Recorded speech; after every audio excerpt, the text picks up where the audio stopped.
as an intro. I suppose there's lots more. You know, are there any others that like yourself? Oh, as in what? Gods and goddesses. Yeah, higher spirits. Oh yes, there is. There's a hell of a lot. And the funny thing is that it's not funny, ha ha, or peculiar. As I say, truth sometimes is stranger than fiction. And a lot of the gods and goddesses that were worshipped, going back a few hundred years, a few thousand years, there is some truth in them. They have had to be in existence naturally to be acknowledged and accepted by different cultures. And yet, one thing that is common throughout every culture, no matter what it is that there's a creator. And there is. So the Big Bang Theory is just crap? Yes, if we want to put it that way, yes. It's a pile of rubbish. Simply because of the fact most people find it so hard to comprehend that there is so much beauty, so much spectacular scenery, so many beautiful sunsets and sunrises, so many beautiful moments of a child being born. And people are trying to say that this just happens. The way I can put it, Kevin, is this. We'll say that RW went outside to the kitchen, made this amazingly beautiful cake. Say 4-layer chocolate sponge with masses of strawberries and chocolate cream and all that, and sat it on the sink. Now RW goes off downtown. While he's downtown, half a dozen friends call around and go, "Oh, what a beautiful cake." Oh, yeah, it is, isn't it? It just showed up. Who put it there? Don't know. I just hit the sink with a hammer and it just showed. It was this loud bang and there was the cake. Now, how many people are going to believe that? Or the other one is we can say, I made it. I didn't know you could cook. Well, I can't cook that well, no, but I gave it a go. What also it is teaching you is evolution, or anything like that, is saying that you're taking away the glory, you're taking away the joy, you're taking away the acknowledgement of the Creator who put it there in the first place. Why? Because you want to be a megalomaniac. You want to be the one that basically knows the answers to everything. Mankind has come a long way, especially in the last 100 years. A massive journey to get to where they are today. And yes, we look down and we are amazed with what we see, and we are amazed with what you've accomplished. But understand, this is another way I can put this. Imagine the Creator as the landlord. Everybody down here is tenants.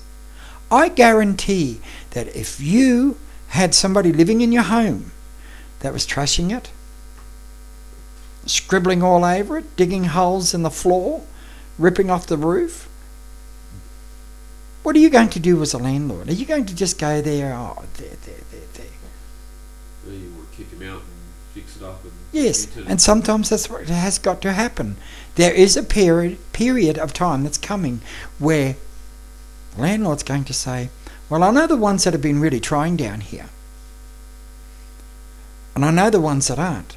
I know the ones that are destroying the planet. I know the ones that aren't. I know the ones that are trying to do everything right by me. I know the ones that aren't. So, we're going to get rid of the bad tenants. Sadly, it doesn't matter if you are connected to, you're an adult, we'll say a mother and father, and you've got children. You're a bad tenant. Sadly, your children are going to suffer for the consequences as well, because the old rules are still very, very legal and binding by us. Your children are basically a part of you. How you raise your children is basically how your children are going to be.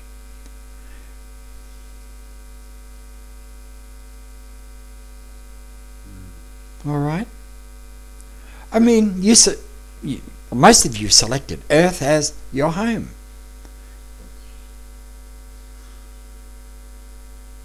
Yeah, when you think about it that way, we did. You know you could have picked somewhere else. So we're not alone. Never have been. Every planet has similar teachings. Some planets have met and joined, created a form of an alliance. And as each planet basically goes through its training, through its rulership on what is right and what is wrong, and they pass God's laws, then they're allowed to meet. They're allowed to blend. We can't say that in your generation that you're going to meet UFOs, aliens. We could say a 5-year-old may be marginally lucky to see one. But what I'm trying to say is this: you are not alone. Everybody has got to understand you are being watched. You are basically in a position where you've got to change. You've got to improve. You've got to tidy up your home. You've got to start changing. And any religion that is out there screaming hate and abuse at other people have got to remember one thing: they also will be judged. Because if they know their Bible properly, they will know, judge not, for you will be judged.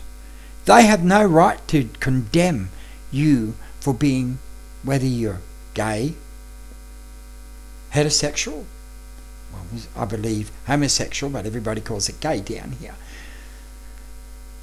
This is where the issue of reincarnation comes in. And we will deal with some of this stuff down the track. Mm-hmm. Just understand one thing.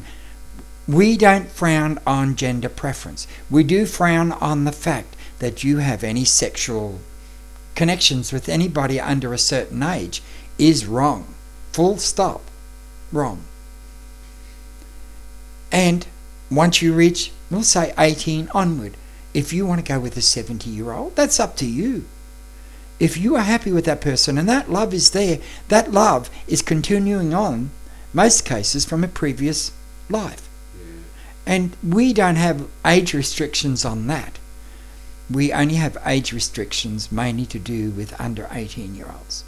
And the way a lot of them carry on these days, I think that a lot of them need another 5 or 6 years up their sleeve before they're mature enough in the mind to be able to handle a relationship.